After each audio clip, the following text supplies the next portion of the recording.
going to continue with the next panel. The next panel is covering lawfare and post-separation abuse. Thank you very much. We're going to kick off with a video speaker, a surprise speaker.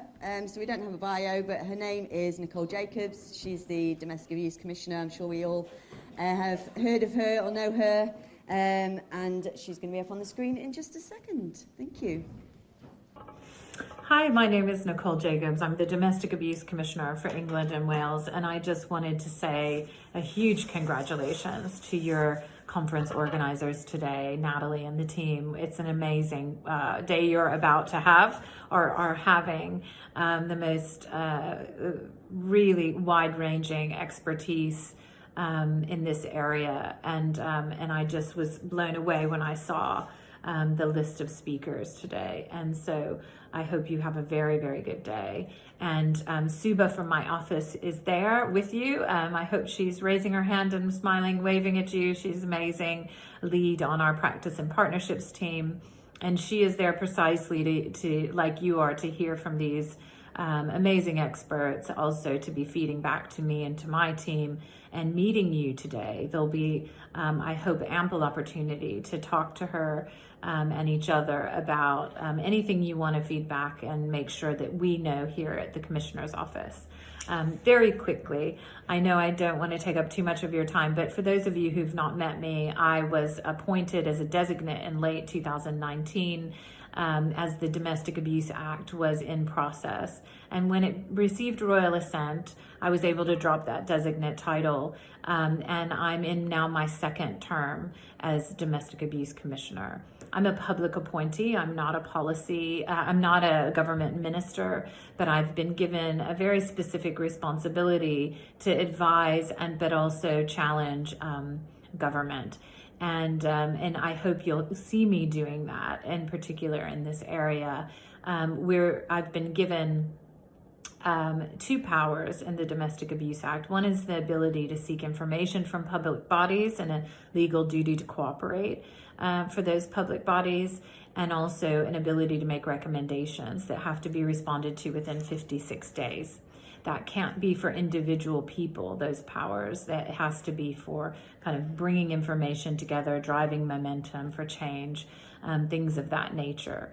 So the people who work for me, like Suba, in her role, she does a lot of amazing things in life in general, but in her role, she is a civil servant. So I'm a public appointee. The team here are civil servants.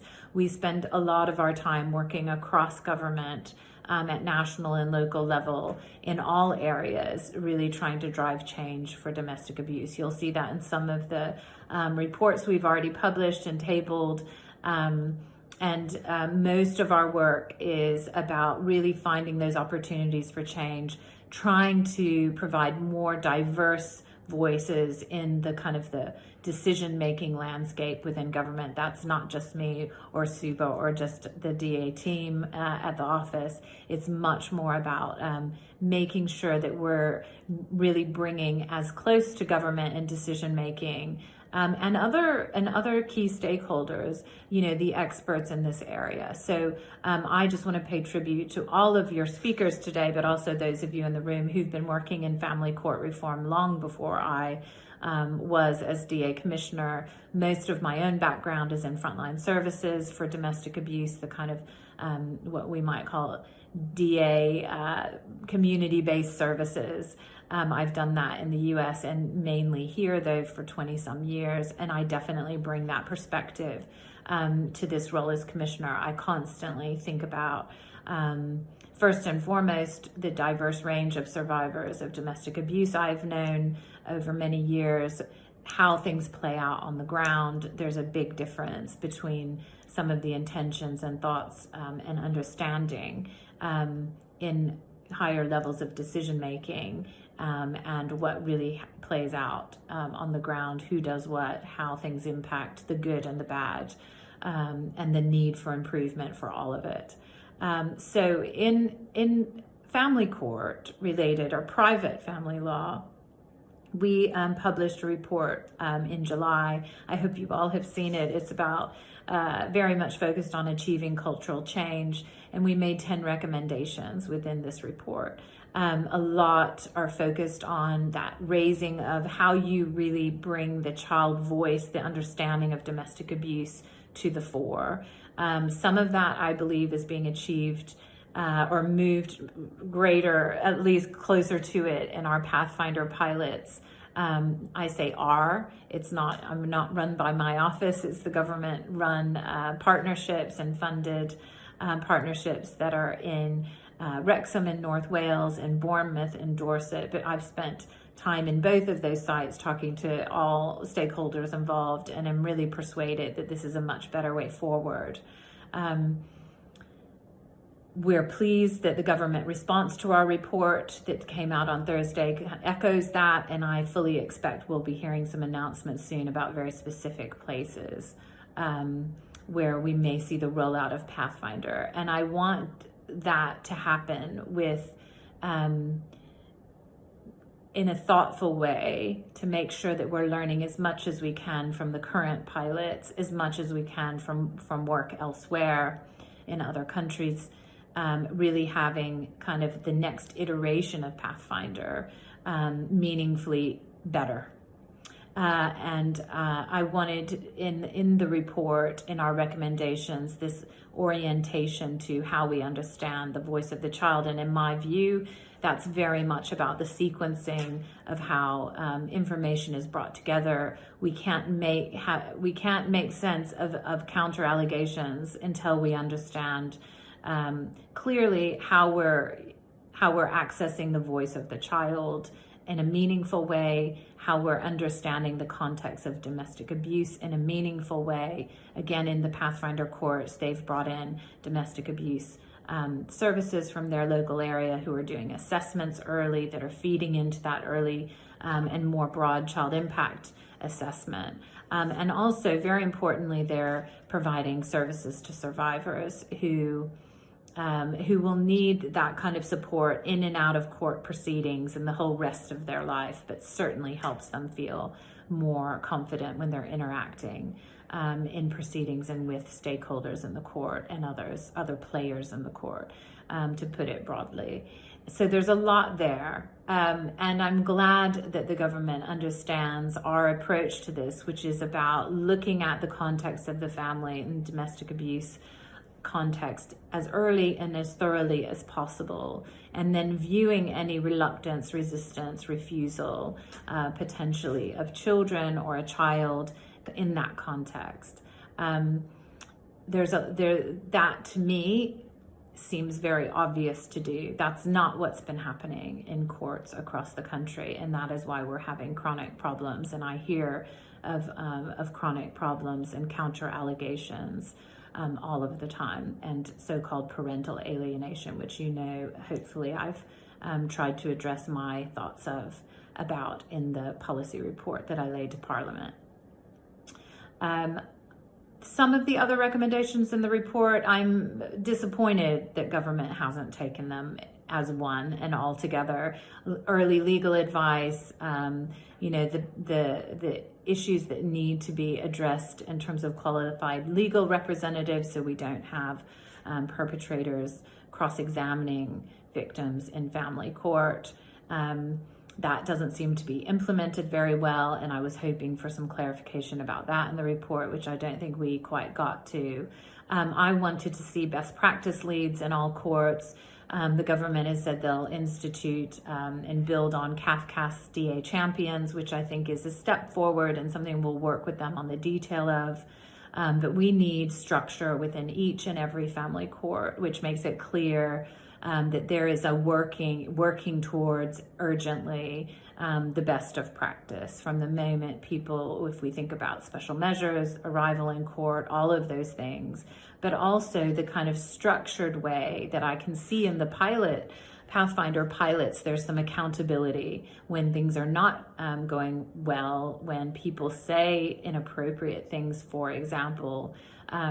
there's a whole raft of things beyond the actual processes of the court in the Pathfinder courts that you can see improve. And so we want to figure out ways to build on this response from government in terms of DA champions and what that looks like towards better ways of working.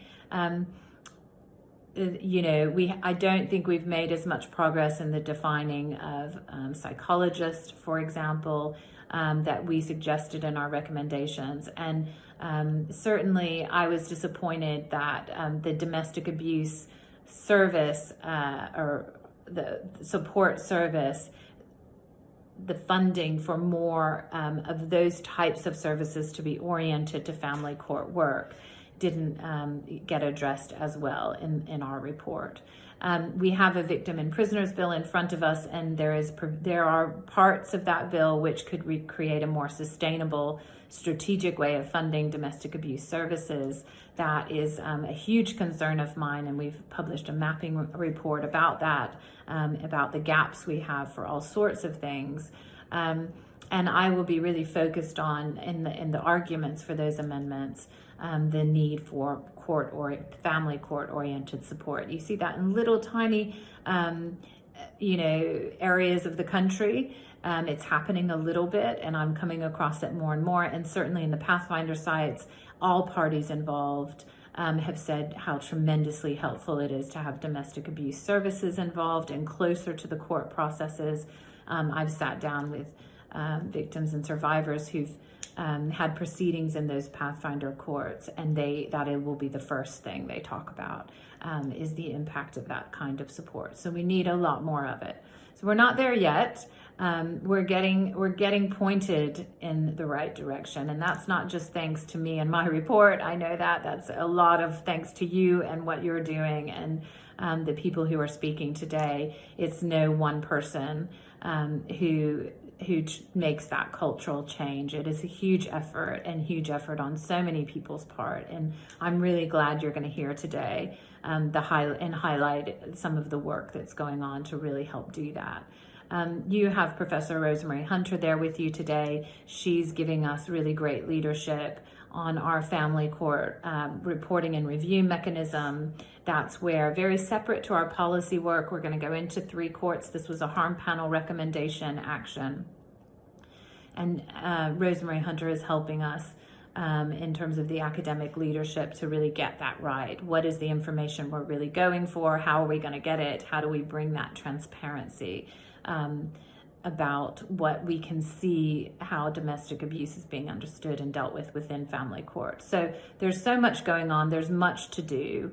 And I just wanted to personally give you some feedback about how I felt our response back from government was this week. It's certainly not the end of our work here at the DAC office. Some of you will know Alicia Ibrahimi, who has worked really hard in this area. But I want you to know from me personally and the whole of the DAC team how passionately we care about getting it right. These are life-changing decisions being made within family court, and we have to keep our momentum for change up. So thank you for being at the conference today. Thank you for all you're doing, and I'll look forward to working with you in the future. And until I get to meet you in person, please come and see Suba today and take advantage of being able to meet her. Thanks again, Natalie, and organizers, for letting me say a few things to you today. Take care. Bye-bye.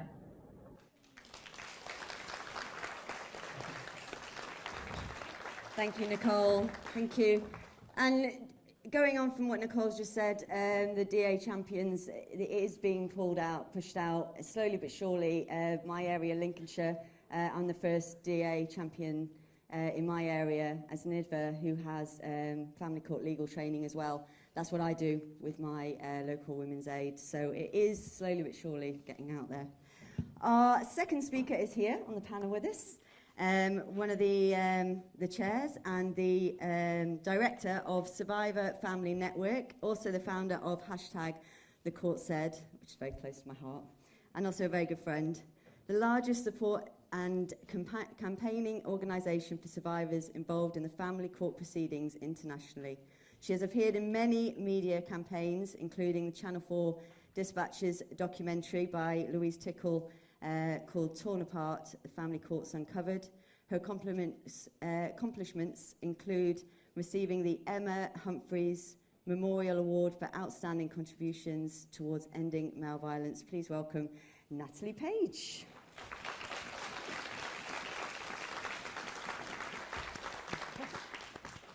Thank you, Taylor, for the introduction. So we're going to talk about lawfare. Can you all hear me okay? Yep. Okay. Now, the term lawfare has long been in the lexicon. The term was actually coined in 2001 by Charles J. Dunlap Jr., who was a retired Air Force general. And he used this term to describe a military tactic that used law instead of combat force. It is nonetheless a form of combat. Charles J. Dunlap Jr. described the term lawfare as law as a substitute for traditional military means to achieve an operational objective. Now, a perpetrator accessing the family justice system has usually set their objective long before he walks into the courtroom. They want to engineer their operation to make sure that the victim has severe consequences that really should have been reserved for the perpetrator. Broadly speaking, the objective of a perpetrator is usually to punish the victim. For post-separation abuse to exist, there is usually a preceding pattern of domestic abuse. And in cases of post-separation abuse, the victim, usually but not always the mother, may find herself on the receiving end of this pattern of behaviour. The strategy is set long before the court hearings, and the victim knows it. Because at the point of leaving the relationship, he may have told her what he was going to do. Most often the threat is, if you walk out of that door, I will take the children from you in court. And he intends to exact the worst punishment possible on the mother, to remove the kids from her when she attempts to protect them from his behaviour. And we must not allow the family courts to become an operational tool for a perpetrator who is out to punish a victim.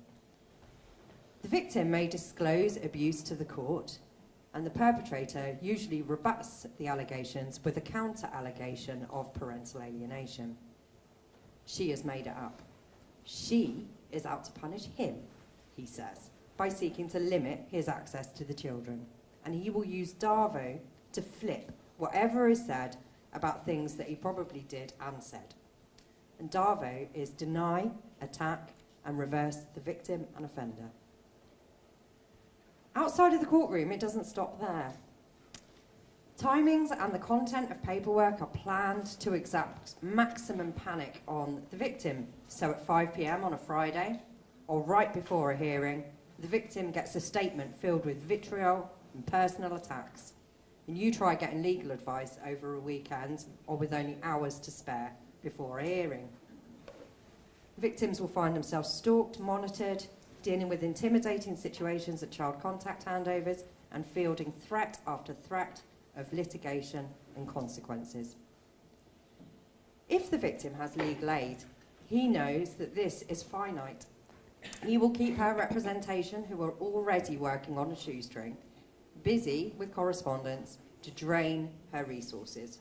Once he's done that, the victim will be isolated from help, as was his operational objective. If the victim is self-representing, she must field this entire situation alone. At the centre of this strategy are the children. Now, under the law, a child from a household where domestic abuse has been perpetrated are victims too. The child is the central tool in his arsenal, not in the sense that the child is prioritised or centred in matters affecting them. They are simply collateral in the perpetrator's strategy against the victim. And children are victims under the Domestic Abuse Act 2021. The Home Office guidance on controlling and coercive behaviour details some of the behaviour that professionals must be alive to, like deliberately prolonging court proceedings or refusing to pay child maintenance. The advice is for cases in the criminal system, however, which is separate to the family court. Yet the very same behaviour plays out in family courtrooms up and down the country. And what professionals dealing with families must avoid is not looking at the whole picture. Domestic abuse is difficult to evidence and prove, but pretty often post-separation abuse behaviour is playing out in real time in full view of all the parties to proceedings, because perpetrators use the court as a vehicle to abuse victims through the process. And victims are told not to mention the fact that he has stopped paying child maintenance, for example. And child maintenance is the most basic of parental responsibilities, and withholding it could come under post-separation economic abuse. If the boot was on the other foot, though, and the mother stopped buying new school uniform or shoes or coats or food and just said, no, I relinquish myself of that responsibility, what would happen? Well, very soon she'd have a knock at the door, wouldn't she? And probably an investigation about neglect. But in cases with this abusive strategy, it is common that a victim is subject to repeated or unnecessary applications to the court, which ultimately cause harm to the children. Applications can sometimes appear reasonable on the surface. After all, he does have rights, but there is a vexatious undertone to inflict harm on the children and the victim, which usually include wholesale changes to their living arrangements, and this is what the court needs to be alive to. In case discussions or even in the courtroom itself, the perpetrator may even be quite open about their strategy if they are asked if they would like the court to punish the victim or remove the children from her. He'll say yes. She should face consequences for her actions. But what were her actions? Her actions was leaving him and telling the court about the abuse and trying to limit the impact of that abuse on the children. And abusers don't like limits on their behaviour or their contact with their children because they want to continue being abusive unfettered.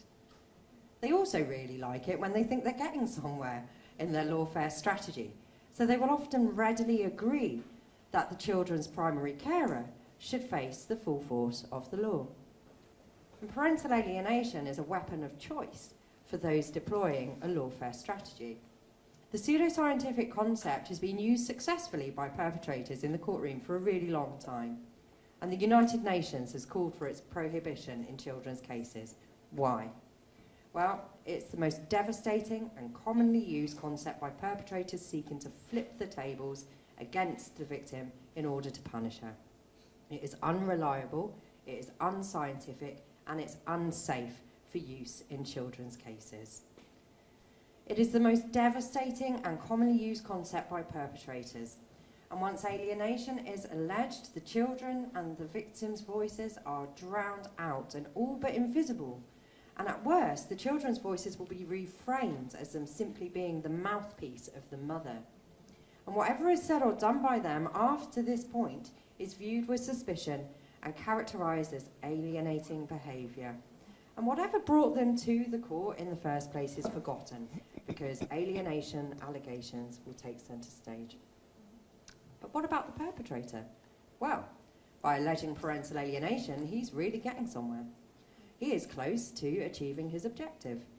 She is now highly likely to lose her children, and the children are likely to entirely lose their mother. In a sick twist, after he has achieved this, he will begin making sure that she can never see the children again, and excluding her gradually until she is no longer there, which is death by 1,000 cuts.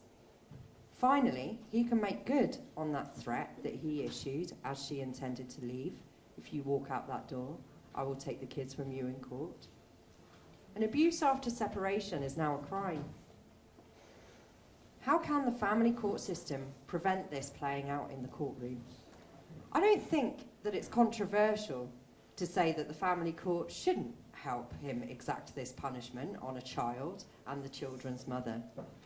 Family courts need to learn to spot a perpetrator in the courtroom and to understand the tactics used, to ask the right questions, find out their motivations, and crucially, put the children's safety first and elevate their voices in proceedings.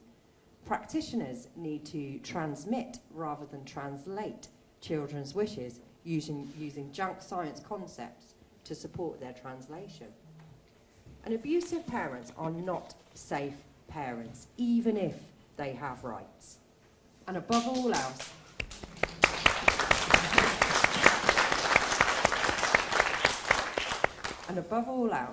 the courts must be a child-friendly place to be, where children are seen, heard, and what they are dealing with is understood.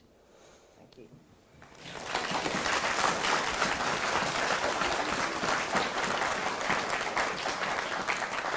Thank you, Natalie. Yes. Next up, we've got another in-person speaker for you, Katie Spearman. She's an MSN and an RN, and is a paediatric nurse and has a PhD. Is a PhD candidate, at the Johns Hopkins University School of Nursing. Her dissertation study is entitled "Understanding the Impact of Post-Separation Abuse on Children's Health and Flourishing."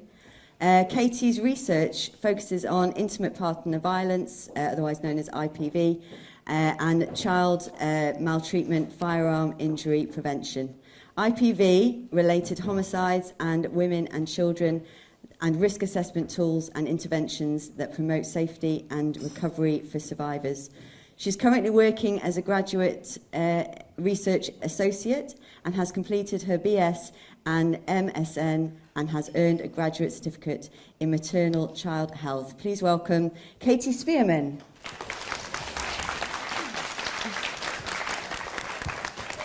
Can everyone hear me okay? Yes. Hold that bit closer. Is it good?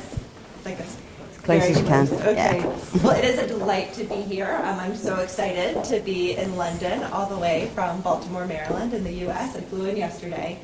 And before I kind of start talking, I want to acknowledge my research is funded by the National Institute of Health, in the U.S. and Child Health and Development. I also have funding from the Johns Hopkins School of Nursing Discovery and Innovation Fund.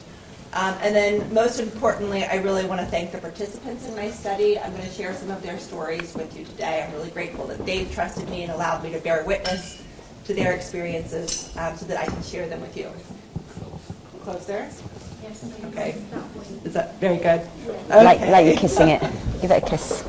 So I think, as many of the survivors in here can attest to, abuse does not end with separation, right? We know that. There is an increased risk of lethality after separation. Among women who are murdered by their intimate partners, nearly half of them is after they initiate trying to leave in separation. And we know that parental separation, intimate partner violence, these are antecedents to when children are murdered as well. We also know that there's an increase in physical violence after separation. So, for example, in the United States, separated women are 30 times more likely to experience physical violence than married women.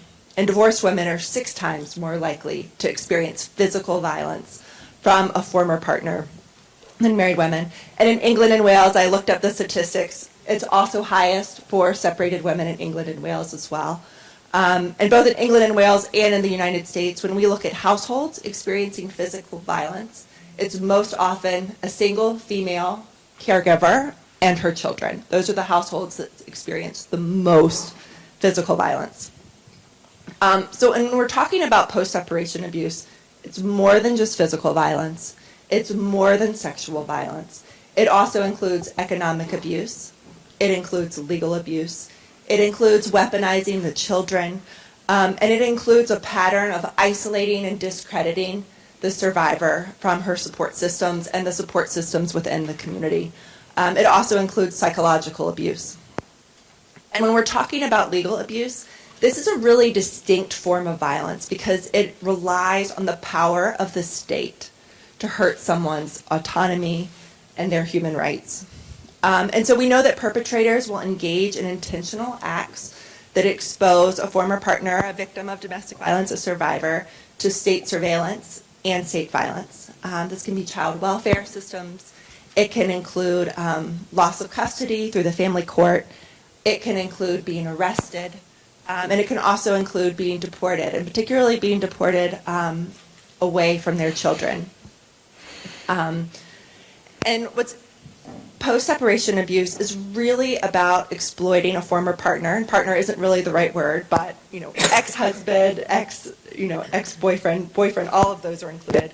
But it's about exploiting a former partner's critical vulnerability. So what matters most to them? And that's often children for mothers. It also is about exploiting their fundamental needs, their need for housing, their need for food.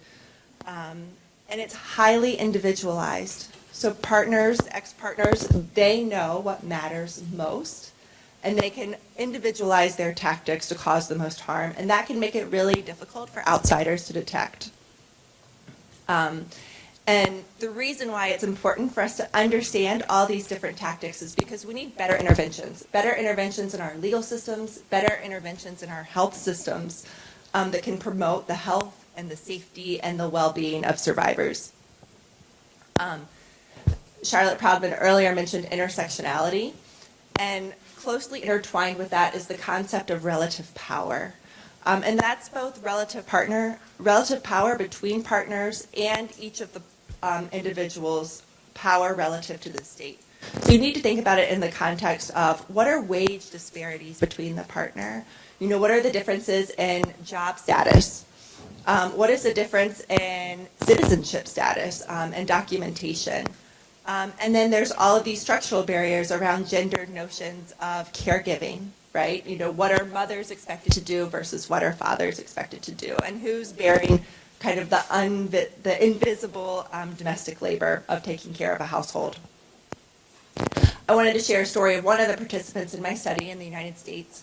She came to the U.S. On a work visa. When she and her husband had children, she became a stay-at-home mom. And then she was covered under her husband's work visa.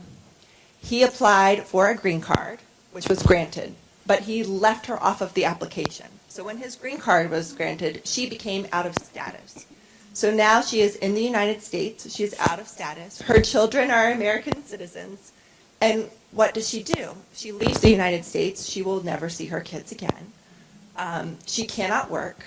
And so that was a tactic of using a legal system, using the power of the state to perpetrate abuse that increased her vulnerability. It's important that our legal systems recognize these tactics and that we have responses so that individuals can be safe. Because now, how does she access the family court? She's not a citizen of the United States. She doesn't have documentation status. And that fear is really, really harmful to her kids. And I'll talk a little bit about the implications for children's health here in a minute. The other thing that's really important to note is that the legal landscape is very complex. So survivors are not only navigating family court, but they're often navigating criminal legal systems, child welfare systems, immigration court, other civil courts. People don't just stay in one town anymore. So in the United States, they can often be navigating multiple state jurisdictions and county jurisdictions and international courts. And that's very, very complex. And perpetrators can really use all of these different legal systems to perpetrate legal abuse. And really, all of these tactics result in an assault on fundamental human needs of survivors, both adult and child survivors of post-separation abuse. Their shelter, housing, food, their need for sleep, their need for physical security, for employment, for resources, for privacy. That's particularly a tactic that perpetrators use, where they will use a survivor's mental health history against them, and then physical and mental health needs as well.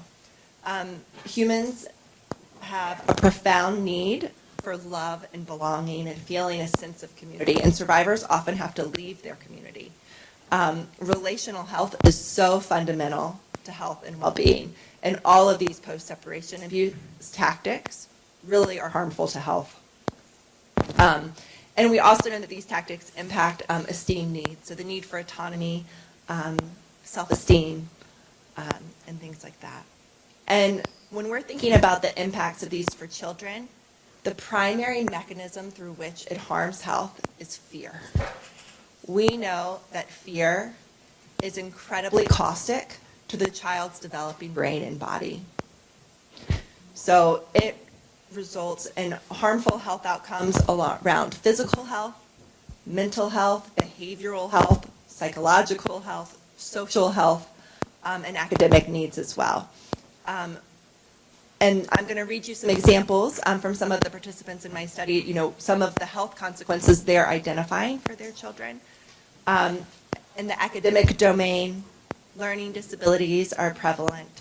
A difficulty engaging in school, poor grades. These are for children who are experiencing post-separation abuse.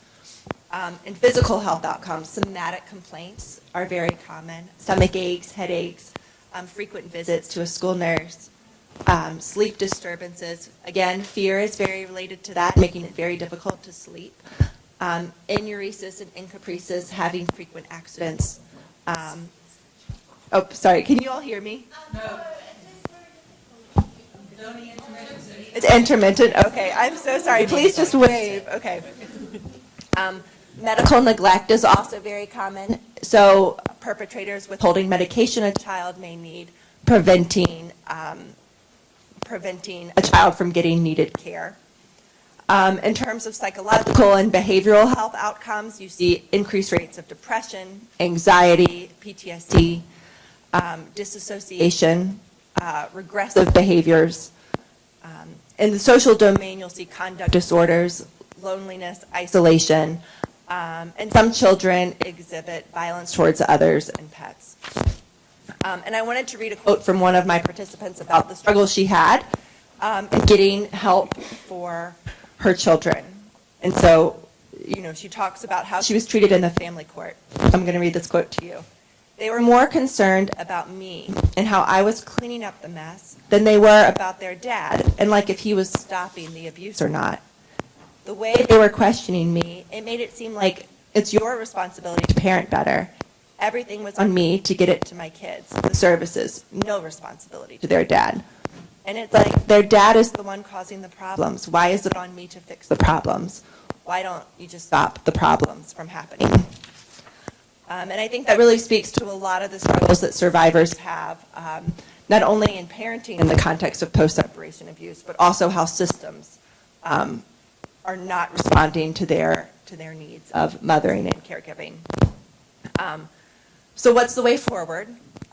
You know, you've heard from speakers already today that give some suggestions for that. But when I talk to the participants in my study, the 3 recommendations that they increasingly wish would happen are judicial training, so that judges and family court professionals understand and know what's going on, along with that, the policy changes and implementation of better implementation of existing policies that hold family court professionals accountable and hold perpetrators accountable.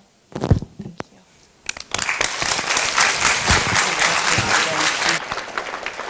Thank you very much. But finally, for this section, we do have another speaker up on the screen behind me, Dr. Emma Katz. Dr. Katz is the world's leading expert on coercive control and how it harms children and mother-child relationships.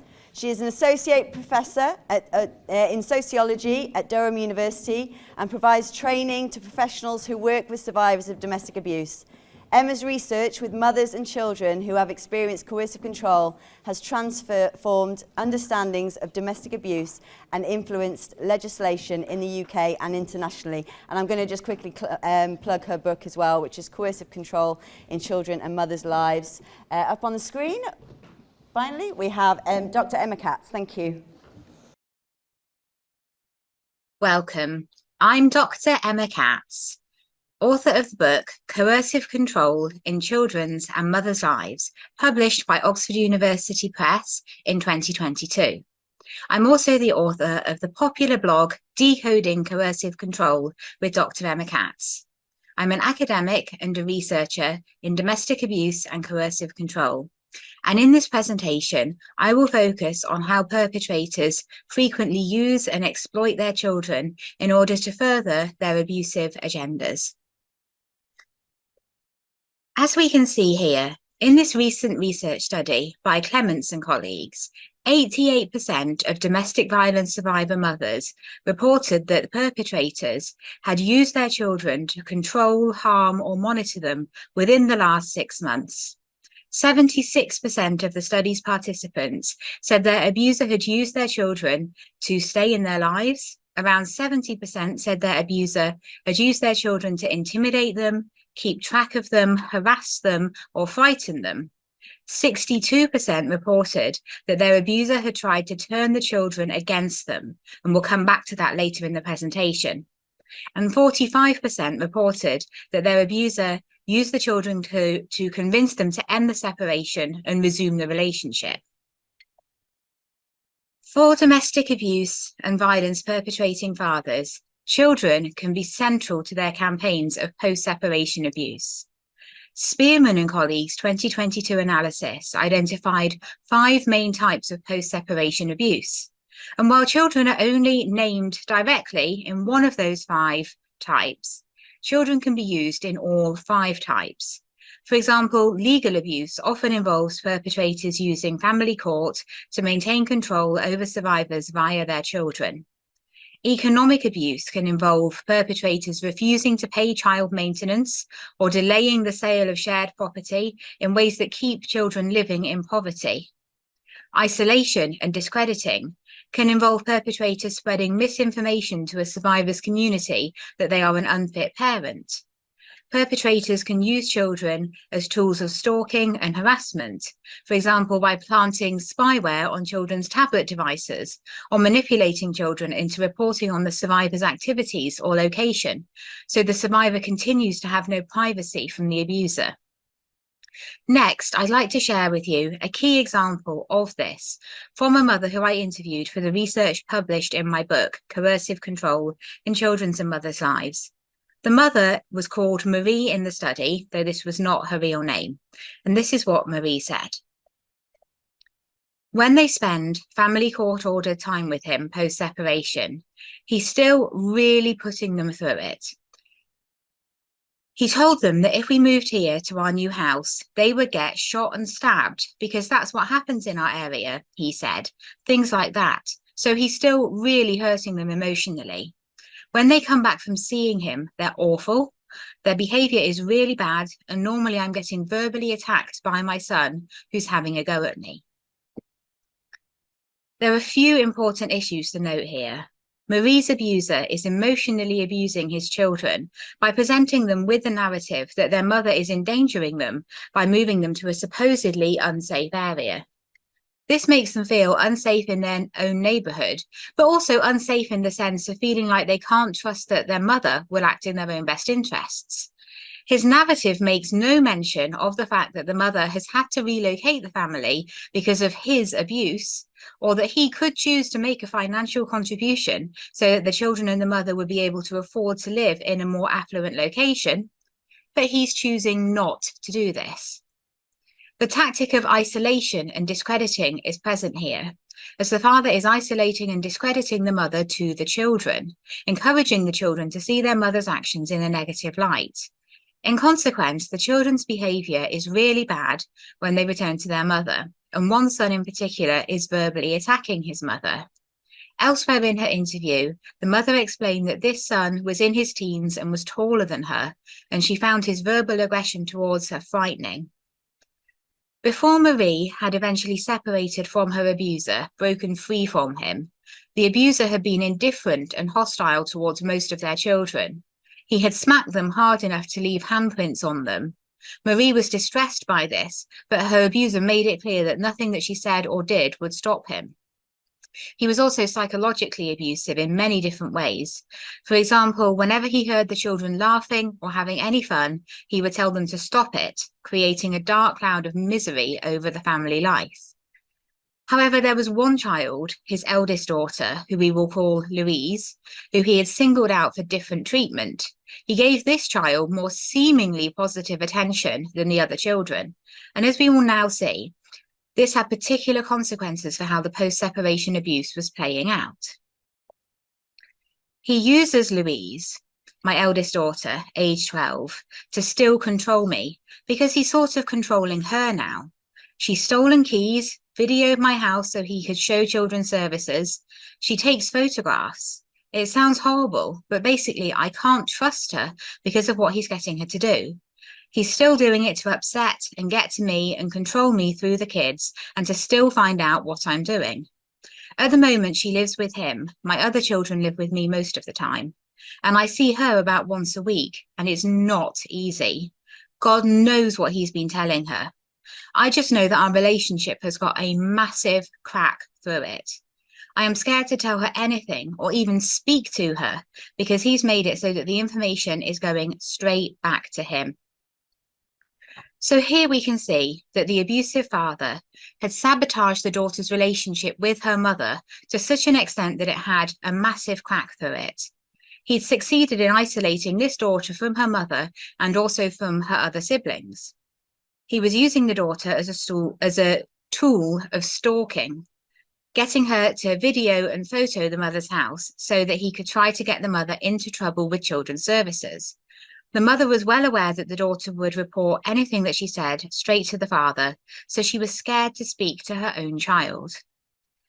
The arrangement for the children's contact with both parents in this family had been approved by the family court, despite the mother reporting a decade of domestic abuse and child abuse from the father.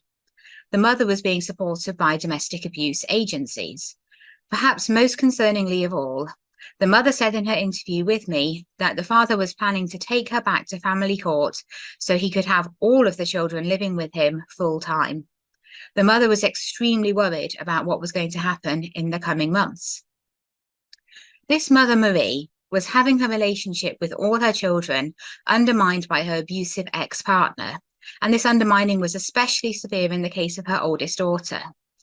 Until recently, we would have struggled to give this kind of behaviour from a domestically abusive father a clear and precise name. We might have called it parental alienation, but calling it parental alienation would be a mistake, given that the United Nations Special Rapporteur on Violence Against Women and Girls spoke out against use of the pseudo-concept of parental alienation in family courts worldwide. Additionally, the UK government, in their response to the consultation on the 2021 Domestic Abuse Act statutory guidance, rejected the use of the concepts of parental alienation and alienating behaviours in circumstances of domestic abuse. Furthermore, research by Professor Joan Meyer and colleagues has shown that accusations of parental alienation are especially destructive when they are made by fathers against mothers who are reporting fathers' abusive conduct. If a mother raises in court that a father has behaved abusively, and the father responds by accusing the mother of parental alienation, this significantly increases the likelihood that the mother will lose custody of her children, compared to if there is no parental alienation accusation by the allegedly abusive father against the mother. And you can see the data on this in the research report titled Child Custody Outcomes in Cases Involving Parental Alienation and Abuse Allegations by Professor Meyer and colleagues. So, to provide an alternative term for situations where domestic abuse perpetrating and child abuse perpetrating fathers undermine a child's relationship with their mother, Dr. Elizabeth Dalgano and colleagues recommend use of the term child and mother sabotage, CAMS. This term applies in the following circumstances.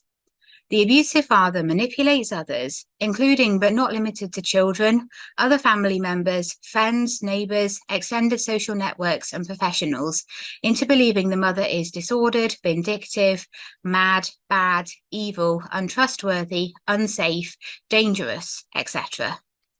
The abusive parent's manipulation plays on sexist views of the female as hysterical, hostile or vengeful, when she raises safety concerns or abuse claims. The manipulation results in third parties having negative views of and taking negative actions towards the mother, such as removal of child residency, loss of contact or relationship with the child, loss of employment or educational opportunities, friendship losses, a sense of isolation, homelessness, defamation of character, and health and well-being strains. There's a clearly mapped history and evidence of a pattern of power and control, or coercive control, between the perpetrator father and the victim mother. and there is an indication within this history that the perpetrator father intends to undermine or sabotage and control the victim mother's relationship with their children. Dr. Elizabeth Delgado and colleagues first proposed the CAMS term in October 2023, and we hope this will spark vital recognition of survivors' experiences of having their mother-child relationships damaged by perpetrators. To conclude, if you'd like to hear more from me, please follow me online. You can find me on Instagram, Twitter, LinkedIn, and for the best experience, you can subscribe to my blog, Decoding Coercive Control, on Substack. Thank you.